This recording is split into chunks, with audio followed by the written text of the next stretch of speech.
Kabupaten Merangin memiliki babak penting dalam sejarah Jambi, bukan hanya di masa kolonial, tapi justru lebih jauh dari zaman penjajahan. Merangin memiliki tinggalan-tinggalan masa lalu yang relatif lengkap. Geopark Merangin merupakan situs warisan peninggalan zaman purba yang ada di Kabupaten Merangin. Geopark ini memiliki koleksi berupa fosil-fosil dari daun, kayu, akar, hewan, dan juga kerang-kerangan. Fosil tersebut diperkirakan berumur lebih dari 300 juta tahun dan tersebar di sepanjang aliran Sungai Batang Merangin dan Sungai Mengkarang. Batu bertulis. Prasasti berupa batu bertulis yang ditemukan pada tahun 1904 oleh Konteler L.M. Bighout di tepian Sungai Batang Merangin.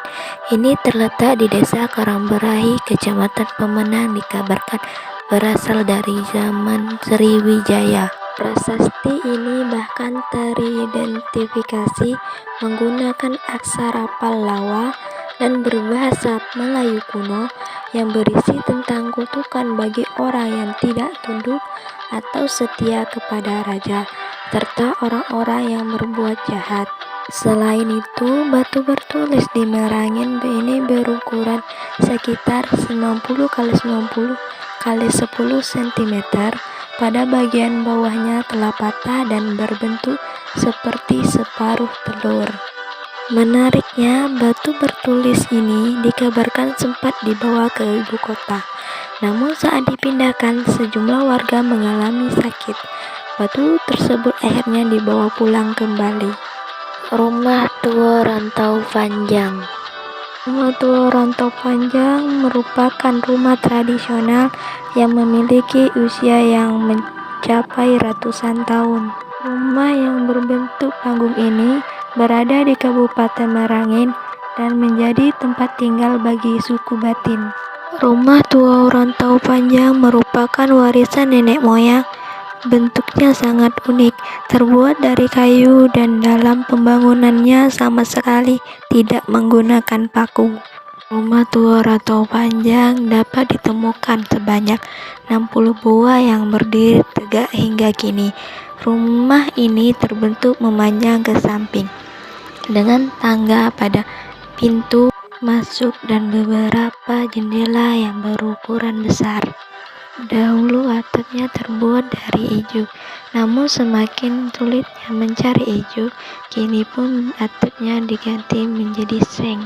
Untuk memasukinya, wisatawan harus menunduk karena pintunya hanya setinggi 1 meter.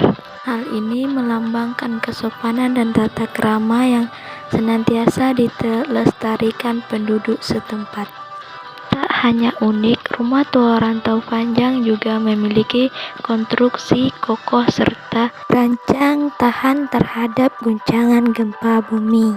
Hal ini bisa terjadi karena adanya kayu sendi yang digunakan sebagai bantalan tiang penyangga. Selain kayu sendi, rahasia keawetan rumah panggung berusia ratusan tahun ini terletak pada getah pohon ipuh yang dioleskan pada kayu-kayu setiap 5 tahun sekali.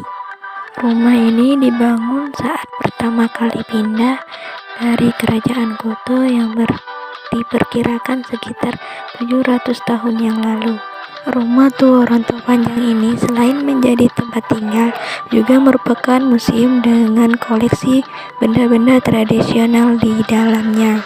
Dinding rumah dihiasi dengan ukiran indah, ukiran di tiang penyangga rumah seperti hiasan kepala kerbau, tempat sirih, keramik-keramik kuno, dan juga ambung. Masyarakat di rumah Tua Rantau Panjang setempat mayoritas telah memeluk agama Islam sejak tahun 1600.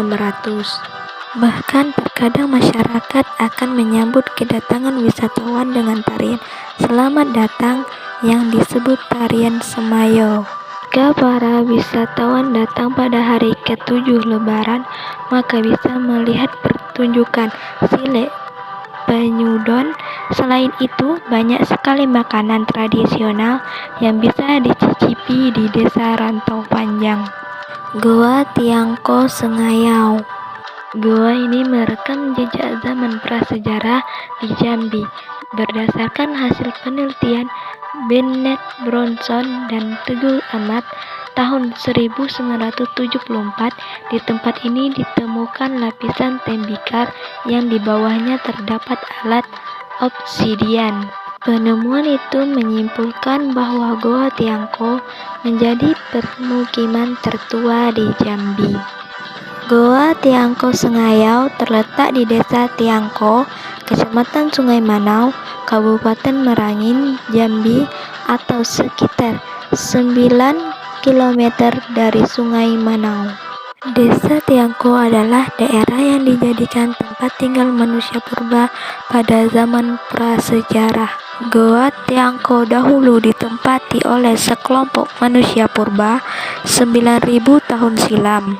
Goa Tiangko Sengayau terbentuk dari susunan batu-batuan kapler yang terdiri dari stalagmit dengan dihiasi ornamen alam yang mengagumkan. Selain itu, jika dipukul akan menimbulkan suara-suara yang unik.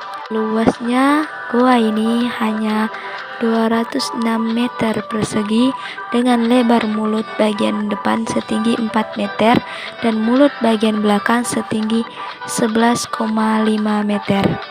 Mulut goa yang cukup besar membuat goa ini tidak terlalu gelap, lembab, dan udara sejuk menyeruak. Ketika memasuki goa dan terdengar suara tetesan air yang jatuh ke bebatuan. Di depan pintu goa banyak terdapat bongkahan batu-batu besar. Goa tersebut berlantaikan pasir putih bebatuan. Dindingnya berupa ceruk-ceruk bebatuan yang ditumbuhi lumut. Di langit-langitnya dipenuhi sarang burung walet dan kelelawar yang sedang bergelantungan.